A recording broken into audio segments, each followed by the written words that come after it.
I would like to introduce you to Lady Bird Johnson, and hopefully I will impress on you her lasting impact on America's landscape. Road trips between Texas and Washington included a visual of automobile junkyards, billboards, and cluttered highways, and these things inspired Mrs. Johnson to focus her role as First Lady on the American environment.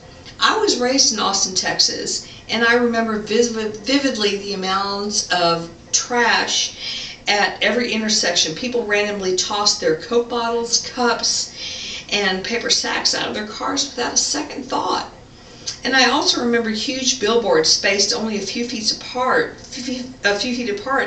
and I wondered what I would be able to see if the billboards weren't there. And often my brother and sister and I would make games out of what the billboard said and try and recall 10 minutes later. It was a game. It was a silly game. But streets and highways today are beautiful and scenic, but you cannot appreciate the view without a visual understanding of how America's landscape appeared in the early 1960s. America's landscape, and especially the Texas landscape, is lovely this time of year. Native wildflowers, plants, and trees have replaced mounds of trash and unsightly clutter. And we have Lady Bird to thank for the beauty of our environment. However, the legislation to beautify America that was finally passed in 1965 definitely did not happen easily.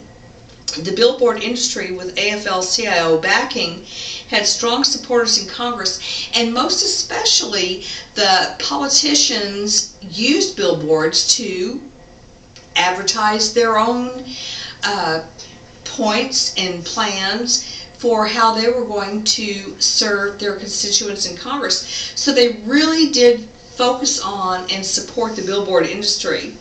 Public Works committees in both the House and Senate refused to pay for the proposals with government funds. And finally, many opponents viewed issues on conservation as trite and unimportant when they were compared to larger issues of the war in Vietnam and civil unrest at home. So really, to understand Claudia Lady Bird Johnson really does begin with her biography.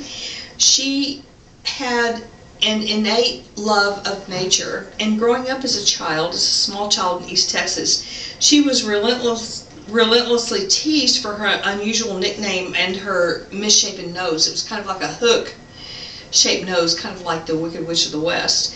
And she was considered a wallflower at social functions, and eventually was labeled as an old maid by her classmates. So what she would do is she would retreat to Caddo Lake in East Texas and, you know, get on her canoe and look at the flora and fauna and soothe her hurt feelings. The first daffodils of spring that came up along Caddo Lake, she actually named each and every one of them, and the first daffodil that came up she named Queen.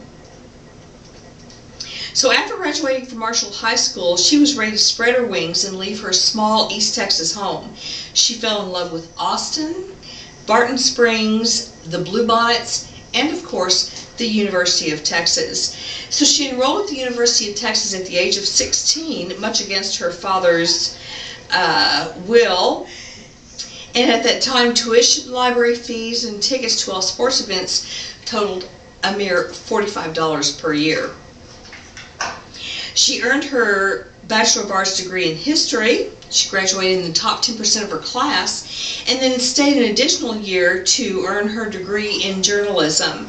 She also earned her teaching certificate and learned shorthand.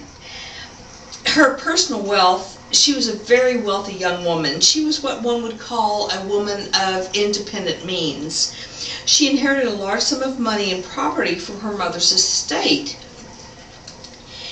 And at that time, she had met and fallen in love with Lyndon after a 5-week whirlwind courtship. And he continued on and wanted to seek a seat in Congress. Lyndon had no money, but Lady Bird did. So she invested $10,000 of her inheritance to fund Lyndon's 1937 campaign for a seat in Congress, and winning this election would eventually secure his path to the White House. Lucrative business deals increased Lady Bird's wealth to over $9 million by the mid-1960s. And when Lyndon confronted her with questions regarding her business decisions, she just simply replied that it was her money and not his. And indeed it was. So Lady Bird Johnson had been a political partner with Lyndon since their wedding day in 1934. But her passion for the environment remained her credo. In 1963, in fact, specifically November 22nd, 1963, John F. Kennedy was assassinated and Lyndon Johnson was installed as President of the United States and Lady Bird as his First Lady. At this particular time, President Johnson faced social unrest at home and the war in Vietnam. But Lyndon joined with Lady Bird to continue the work to beautify Washington, and this was a promise that they had both made to former First Lady Jacqueline Kennedy. As civil rights marchers gathered on the White House lawn, Lady Bird outlined her plans for conservation. She really wanted to emulate Eleanor Roosevelt. She wanted to be useful in her husband's administration, just like Eleanor was. And she felt that her place was to contribute to the well-being of Americans by improving their environment. And like Eleanor, Lady Bird embraced her role as the President's wife by serving the American people. And regardless of the fact that America was in chaos, Lady Bird, with strong backing from President Johnson, pressed forward to achieve her goal to beautify the nation.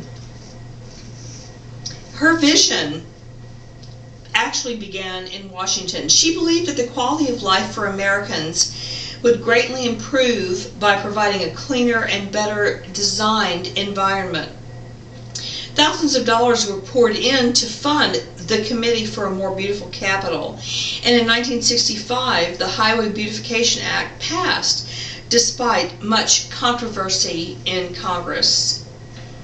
And it is my hope that you have learned more about Lady Bird Johnson and her passion for the environment and her unwavering desire to instill in all of us an appreciation for the world in which we live. And I hope that you will take advantage when the next time you go to Austin to attend the LBJ Library, which is the only library in the United States, only presidential library in the United States that is free to the public, and continue to enjoy Lady Bird Johnson's Wildflower Museum, which is a part of the University of Texas that is located between Austin and Fredericksburg. Thanks so much, and I'm happy to entertain any questions that you may have.